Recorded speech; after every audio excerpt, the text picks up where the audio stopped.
이런 말씀 드리기 죄송합니다만은 하여간 내가 사고 싶어하는 집은 더 오른다. 네, 이렇게 보시는 게 맞다고 보여집니다. 제발 무관심해지지 말아라. 제발 포기하지 말아라. 투자금 한 1억 5천 정도 된 거 이런 것도 1년 동안 막 2배 되고 이런 것들이 여전히 벌어지고 있습니다. 그런데 그거를 갖다가 아유 나는 뭐 나중에 생각할래 이러고 이제 포기하려고 한다는 거죠. 제발 그래서는 안 되는 매우 심각한 상황이다.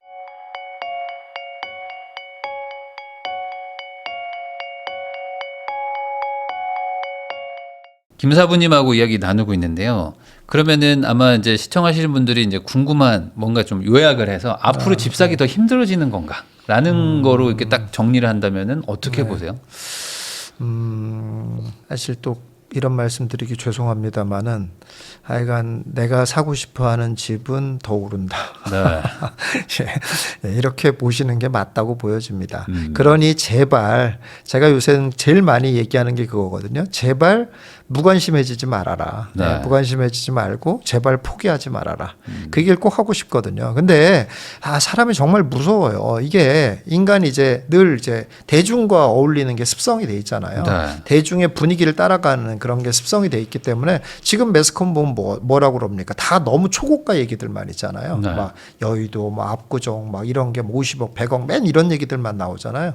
그러니까 나랑은 완전히 무관한 일이라고 생각을 해서 자꾸 관심을 벗어버리려고 하는데 사실은 정말 뭐 그야말로 한 투자금 한 1억 5천 정도 된 거 이런 것도 1년 동안 막 2배 되고 이런 것들이 많아요. 여전히. 네. 여전히 많다기보다 여전히 벌어지고 있습니다. 그러면은 내가 살려고 하는 것들이 뭐 예를 들어서 한 5, 6억짜리 아파트 같은 것도 내가 2, 3년 후에 봤더니만은 그게 7, 8억 돼 있다는 얘기예요. 네. 그러면 이거 굉장히 충격적인 일이잖아요. 그런데 그거를 갖다가 아유 나는 뭐 나중에 생각할래 이러고 이제 포기하려고 한다는 거죠. 제발 그래서는 안 되는 매우 심각한 상황이다. 이렇게 좀 생각을 했으면 좋겠습니다. 사실 지금 말씀하신 것처럼 뭐 대선 막 얘기 많이 나오고 있고 뭐 부동산 얘기는 다 뭐 강남 얘기 뭐 이런 거 뭐 마용성 얘기만 나오니까 우리 동네 시세가 올라가는지를 모르는 분들이 되게 많아요. 그렇죠. 네, 그리고 그러니까요. 반대로 네. 지금 다 떨어지고 있고 다 집 팔려고 하는데 누가 사냐 이런 얘기 하시는 분들도 있는데 동네마다 다르지만 사실 지금 뭐 저가 아파트들도 막 올라가는 데가 있지 않습니까?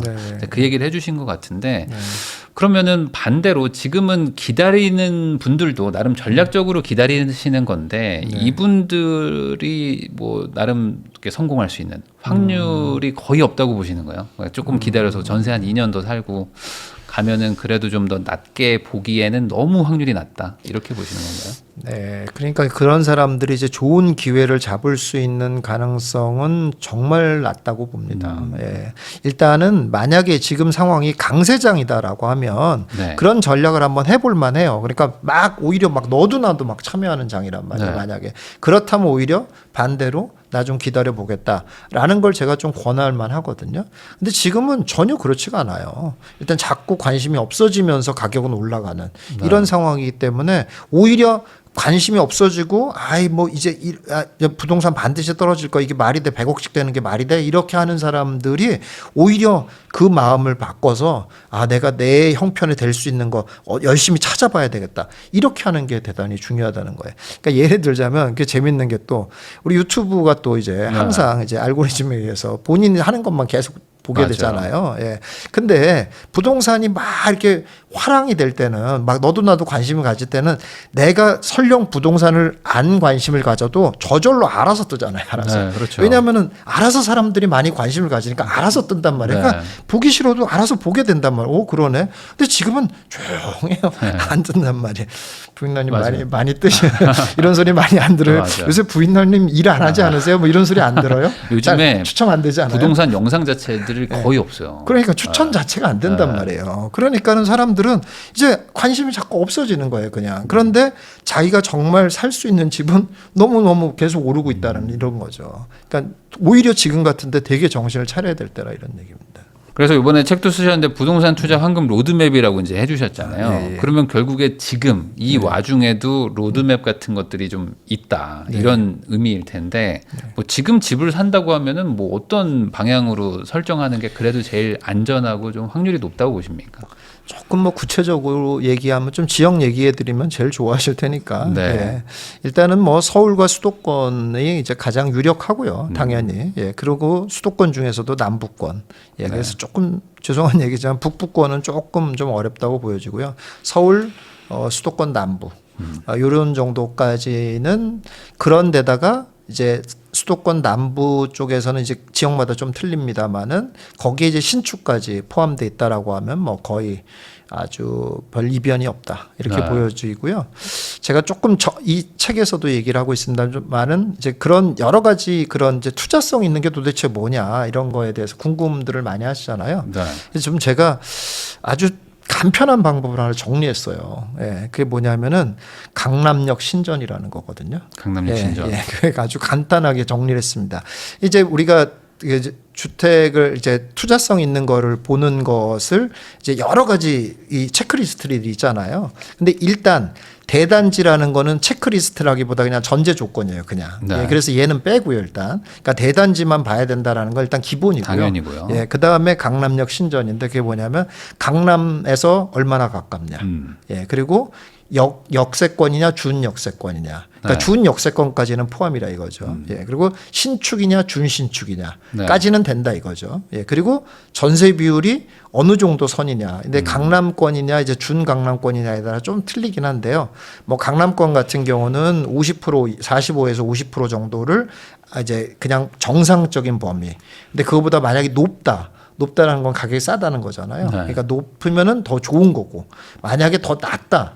그러면 이거는 다른 조건이 다 갖추고 있어도 좀 위험한 거. 너무 비싼 거니까. 네. 뭐 이런 식으로 볼 수 있는 사실 간단한 방법 점수제로 해가지고 할 수 있거든요. 네. 일단 강남이냐 역세권이냐 신축이냐 그리고 전세 비율이냐 이 네 가지 조건만 갖다 대기만 해도 투자성 있는 물건을 보기에는 되게 좀 편해진다.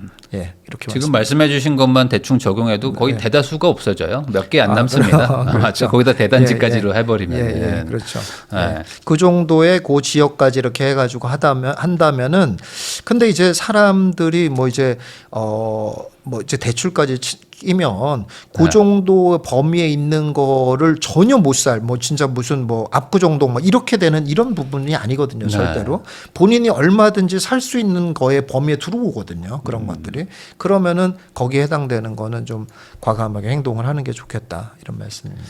그 아까 신축이냐 준신축이냐 얘기까지는 해주셨는데 준신축까지도 괜찮다. 라는 네. 거면은 그 구축이라고 만약에 불러야 될까요? 뭐 한 20년 정도 네, 된 네. 것들은 네. 그래도 이번 타이밍에는 약간 좀 너무 좀 보수적으로 봐야 된다 이렇게 보시는 거예요? 꼭 그렇지는 않은데요. 네. 그 조금만 더 설명을 하자면은 저는 그게 이제 그래서 이제 강남역 신축 그리고 전세 비율인데 네. 이게 이제 각각 1점씩이에요. 그러면 이제 4점이잖아요. 만점이. 네. 만점이 4점인데 예를 들어서 신축이면 1점이고 준신축이면 0.5점이거든요. 네. 근데 여기에 투자성 있는 것에 그래서 종합 점수가 몇 점 이상이어야 되냐면 2.5점 이상이어야 돼요. 그러면 뭐 구축인데 나머지 예, 다 그렇죠. 좋으면.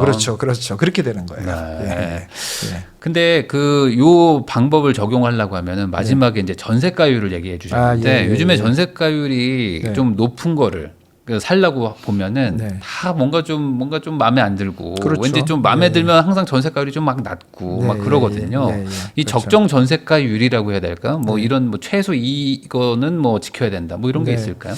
지금은 이제 그게 시대에 따라서 조금 달라지지 않습니까? 달라지는데 지금으로 봐서는 이제 강남권이라고 하면 45에서 50% 사이엔 들어와야 되고요. 예, 그 이상 되는 건 뭐 좋은 거고요. 예, 네. 그러니까 투자하기 좋은 거죠. 예, 그렇게 되는 거고 준 강남권이라고 하면 50에서 55% 사이에는 들어와야 된다. 네. 예, 이렇게 보면 될 것 야, 같습니다. 그럼 강남에 요즘 막 네. 핫한 동네들은 네. 지금 45, 50% 나오는 안 데가 나오죠. 안 나와요. 네, 안 나오죠. 네. 네. 그럼 이런 데들은 예.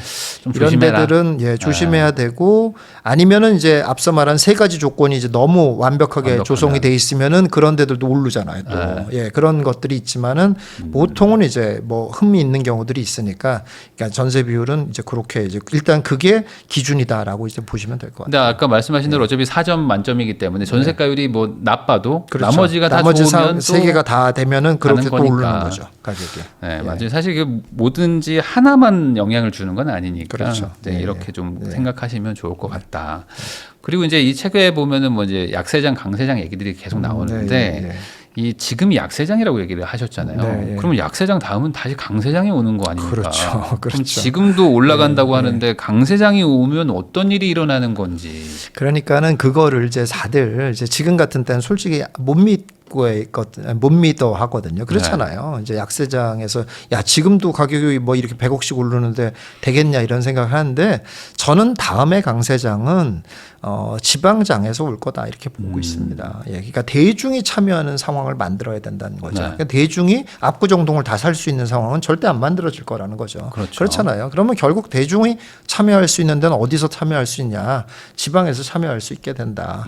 그럼 지방이 그러니까 지금은 이제 도저히 이런 말해도 믿어지지 않죠. 지방이 돈 된다 이게 말이 맞아요. 되겠냐 이런 생각이 들지만 역사를 보면 또 이렇게 지방이 돈 되는 그렇죠. 날이 온다는 거예요. 네. 그러면 이제 대중이 너도 나도 참여를 하게 되는 거죠. 근데 이제 그러려면 환경이 만들어져야 된단 말이죠. 환경이 점점 혜택이 쌓이다가 보면은 이제 일부 발빠른 이제 투자자들 눈에는 이제 너무 야 이건 완전 거저먹는 때인데 이런 때까지 이제 오게 된다는 거죠. 그래서 이제 돈 벌었다는 게 소문이 나기 시작하면 그게 이제 알려지면서 대중이 이제 참여하는 네. 그런 장이 된다 이런 얘기죠. 그렇게 보여집니다. 사실 부자들이 돈이 많다 하지만 인원수와 그리고 이제 모아놓은 투자금을 다 고려하면은 대중들이 참여하는 게 어찌 보면 유동성이 훨씬 더 많이 공급되는 거 아니겠습니까? 그렇죠. 근데 그게 대부분 이제 집값 때문에 지금은 지방에 투자를 안 하시다 보니까 다들 이렇게 잠잠하신 건데 아마 지방장이 열린다 하면은 이제 가실 분들이 많을 것이다. 그렇죠. 돈 된다고 하면. 예.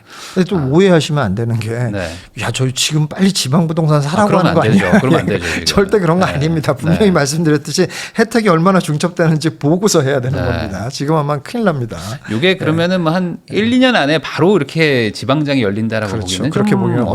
어렵습니다. 아마 네. 뭐 빨라도 이번 정권 뭐 후반기쯤에나 돼서 그렇죠. 중첩이 많이 되고 네. 소위 말하는 선발대가 가서 돈 벌었다라는 얘기가 나와야 그렇죠. 샀더니 6개월 만에 뭐 8천 올랐어 이런 네, 얘기들이 막 그렇죠. 유튜브에 나오면 네, 그때 좀 열리지 그렇죠. 않을까. 네. 그럼 그때까지는 어쩔 수 없이 지금 서울 수도권 한 채. 좀 분위기는 좀 사실은 그것도 저는 조금 더 적극적으로 생각할 필요가 있다고 생각해요. 한 채라기보다는 두 채 해라. 두채 두 채. 정도. 예, 이렇게 말하고 싶어요. 근데 두 채라는 게 뭐냐면은 결국 한 채인데 우리는 일시적 이가구 주택이 있잖아요. 네. 예, 그거 왜 활용을 안 하려고 하는지 모르겠어요. 그거 활용하면은 두 채를 유지해 가면서 계속 한 채 비과세를 계속 받을 수 있잖아요. 네. 물론 그게 이제 새로운 정권이 이제 그것도 막아버릴지 어쩔지 모르겠지만 제가 볼 때는 지금 기조로 봐서는 막지는 않을 거라고 보여지거든요. 그러면 일시적 1가구 2주택을 이용해서 두 채를 계속 보유하면서 한 채 팔아가면서 두 채 다 비과세 받아가면서 할 수 있잖아요. 네. 한 채를 가지고 쭉 있는 사람과 두 채를 가지고 가면서 계속 비과세 받아가서 불리는 사람과 차이가 얼마나 크겠어요. 그러니까는 저는 두 채를 비과세를 그러니까 결국은 법적으로는 한 채를 갖고 있는 거예요. 그렇잖아요. 네. 일시적 1가구 2주택, 1가구자 1주택인 거잖아요. 근데 일시적으로만 2주택인 거잖아요. 그거를 좀 제발 좀 활용해라. 이렇게 말씀. 그러면 단순히 얘기해서 24억짜리 한 채 살 거면 12억짜리 두 채를 사서 굴리는 게 나을 수도 있다고 보시는 건가요? 조금 그런 개념은 아니고요. 네. 이제 왜냐하면 그렇게 따지면 이제 세금은 똑같이 비과세를 받으면 의미가 없어지잖아요. 근데 왜 저는 일시적 2주택, 1가구 2주택 얘기를 하냐면 사람의 돈이 아무래도 젊은 분들은 조금 이제 내가 1년 동안 모으는 돈들도 있잖아요. 그리고 네. 어디서 생기는 돈도 있을 수 있고 뭐 이렇잖아요. 그랬을 때 1주택에만 꽂혀 있는 사람은 내가 이 집을 팔아서 그동안 모은 돈을 해가지고 뭘 사야 돼 이 생각밖에 안 한다는 거죠. 네. 그런데 내가 충분히 다른 거를 투자성이 있을 만한 걸 살 수 있는 정도의 돈이 2년 안에 모여졌다 그러면 네. 다른 걸 사라 이거죠. 예, 사서 이게 활용을 그러면 일시적 2가구 주택 두 개를 다 비과세 받으면서 둘 다 재산을 한 2배씩 늘려가는 그런 네. 전략을 취하라 이런 얘기죠. 예.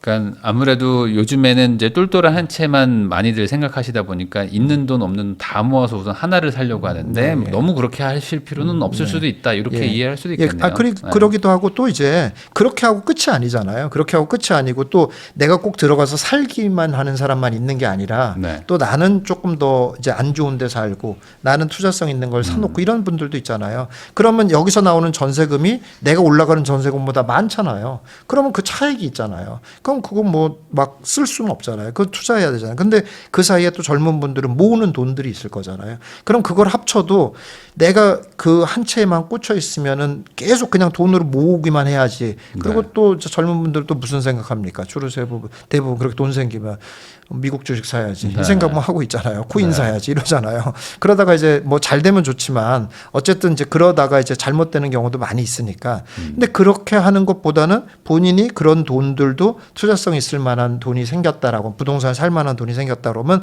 2주택까지는 과감하게 사는 게 훨씬 더 재산을 빨리 불리는 방법이다. 이런 거죠. 말씀해 주신 것처럼 일시적 2주택에다가 이제 그 12억 미만은 또 비과세를 그렇죠. 노리면 예, 예. 사실 그렇죠. 여기도 네. 그 세금이 거의 없는 수준의 아유, 투자처거든요. 엄청나죠. 예, 그럼요. 그래서 이걸로 자산을 불리는 분들이 많은데 예. 아무래도 이제 이런 걸 안 해보신 분들은 이제 네. 뭐 다른 금융자산 투자가 더 좋다라고 네. 얘기하시는 경우도 네. 있죠.